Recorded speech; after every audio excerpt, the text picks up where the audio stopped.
एक राजा बहुत बड़ा प्रजापालक था। हमेशा प्रजा के हित में प्रयत्नशील रहता था।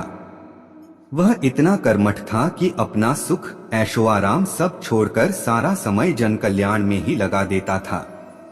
यहाँ तक कि जो मोक्ष का साधन है अर्थात भगवत भजन, उसके लिए भी वह समय नहीं निकाल पाता था। एक दिन सुबह राजा वन की तरफ भ्रमण करने के लिए जा रहा था कि उसे एक देव के दर्शन हुए। राजा ने देव को प्रणाम करते हुए उनका अभिनंदन किया और देव के हाथों में एक लंबी चौड़ी पुस्तक देखकर उनसे पूछा, महाराज आपके हाथ में यह क्या है? देव बोले, राजन यह हमारा बही खाता है जिसमें सभी भजन करने वालों के नाम हैं। राजा ने निराशायुक्त भाव से कहा, कृपया देखिए तो इस किताब में कहीं मेरा नाम भी है या नहीं। देव महाराज किताब का एक एक पृष्ठ उलटने लगे, परंतु राजा का नाम कहीं भी नजर नहीं आया।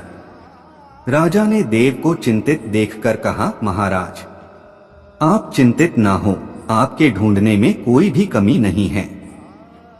वास्तव में ये मेरा दुर्भाग्य है कि मैं भजन कीर्तन के लिए समय नहीं निकाल पाता और इसीलिए मेरा नाम यहाँ नहीं है। उस दिन राजा के मन में आत्मग्लानि सी उत्पन्न हुई, लेकिन इसके बावजूद उन्होंने इसे नजरअंदाज कर दिया और पुनः परोपकार की भावना लिए दूसरों की सेवा करने में लग गए। कुछ दिन बाद राजा फिर सुबह वन की तरफ टहलने के लिए निकले तो उन्हें वही देव महाराज के दर्शन हुए। इस बार भी उनके हाथ में एक पुस्तक थी। इस पुस्तक के रंग और आकार में बहुत भेद था और यह पहली वाली से काफी छोटी भी थी। राजा ने फिर उन्हें प्रणाम करते हुए पूछा, महाराज आज कौन सा बही खाता आपने हाथों में लिया हुआ है? देव ने कहा, राजन आज के बही खाते में उन लोगों का नाम लिखा है जो ईश्वर को सबसे अधिक प्रिय हैं। राजा ने कहा, कितने भाग्यशाली होंगे वे लोग, निश्चित ही वे दिन रात भगवत भजन में लीन रहते होंगे। क्या इस पुस्तक में कोई मेरे राज्य का भी नागरिक है? देव महाराज ने बही खाता खोला और ये क्या, पहले पन्ने पर पहला नाम राजा का ही था। राजा ने आश्चर्यचकित होकर पूछा, महाराज मेरा नाम इसमें कैसे लिखा हुआ है? मैं तो मंदिर भी कभी कभार ही जाता हूँ। देव ने कहा, राजन इसमें आश्चर्य की क्या बात है? जो लोग निष्काम होकर संसार की सेवा करते हैं, जो लोग संसार के उपकार में अपना जीवन अर्पण करते हैं, जो लोग मुक्ति का लोभ भी त्याग कर प्रभु के निर्बल संतानों की सेवा सहायता में अपना योगदान देते हैं, उन त्यागी महापुरुषों का भजन स्वयं ईश्वर करता है। राजन तू मत पछता कि तू पूजा पाठ नहीं करता, लोगों की सेवा कर, तू असल में भगवान की ही पूजा करता है। परोपकार और निःस्वार्थ लोक सेवा किसी भी उपासना से बढ़कर है।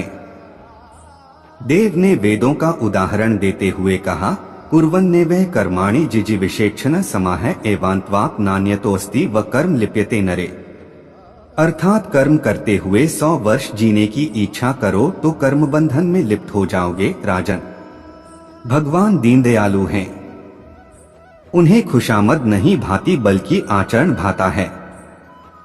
सच्ची भक्ति तो यही है कि परोपकार करो, दीन दुखियों का हित साधन करो।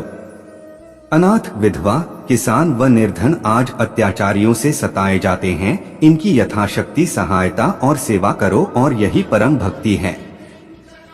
राजा को आज देव के माध्यम से बहुत बड़ा ज्ञान मिल चुका था और अब राजा भी समझ गया कि परोपकार से बड़ा कुछ भी नहीं और जो परोपकार करते हैं वही भगवान के सबसे प्रिय होते हैं।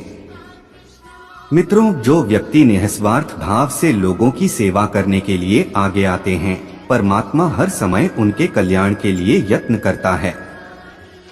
हमारे पूर्वजों ने कहा भी है, परोपकाराय पुण्याय भवति, अर्थात दूसरों के लिए जीना, दूसरों की सेवा को ही पूजा समझकर कर्म करना, परोपकार के लिए अपने जीवन को सार्थक बनाना ही सबसे बड़ा पुण्य है। और जब आप भी ऐसा करेंगे तो स्वतः ही आप वह ईश्वर के प्रिय भक्तों में शामिल हो जाएंगे।